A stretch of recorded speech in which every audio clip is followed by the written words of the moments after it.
અમદાવાદના ધોળકા સરખેજ હાઈવે પર ગમખ્વાર અકસ્માતની ઘટના સામે આવી છે, જેમાં એસટી બસ અને બાઇક વચ્ચે અકસ્માત સર્જાતા બાઇક ચાલક સહિત 2 લોકોના ઘટના સ્થળે જ મોત નીપજ્યા છે. મળતી માહિતી મુજબ અમદાવાદથી હેબતપુર જતી એસટી બસ અને બાઇક વચ્ચેના અકસ્માતના બનાવને પગલે ઘટના સ્થળે લોકોનું ટોળું એકઠું થઈ ગયું હતું, જેને લઈને રોડ પર ટ્રાફિક જામના દ્રશ્યો સર્જાયા હતા.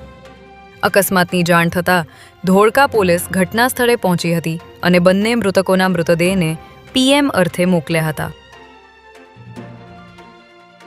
અમદાવાદમાં અષાઢી બીજના રોજ નીકળતી ભગવાન જગન્નાથજીની ઐતિહાસિક રથયાત્રાને હવે ગણતરીના દિવસો જ બાકી રહ્યા છે. આ વર્ષે યોજાનારી 149મી રથયાત્રા માટે જમાલપુર જગન્નાથ મંદિરમાં તડામાર તૈયારીઓ ચાલી રહી છે અને ભગવાનના રથની મરામત તેમજ અન્ય વ્યવસ્થાઓને આખરી ઓપ આપવામાં આવી રહ્યો છે.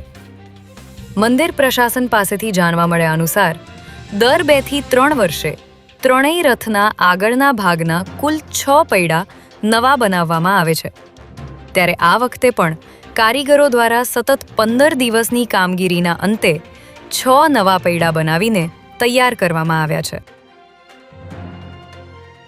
અમદાવાદના ઘાટલોડિયા વિસ્તારમાં આવેલા સત્તાધાર બ્રિજ નીચેના જાહેર પાર્કિંગમાંથી ધોળા દિવસે બાઇક ચોરીની ઘટના સામે આવી છે.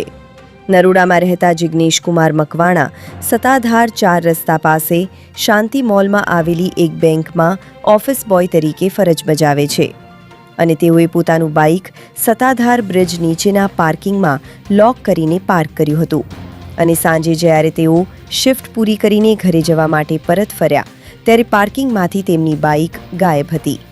આરોપી દ્વારા કરવામાં આવેલ બાઇક ચોરી સીસીટીવી કેમેરામાં કેદ થઈ ગઈ છે, ત્યારે પોલીસે આરોપીને ઝડપી લેવા ચક્રો ગતિમાન કર્યા છે.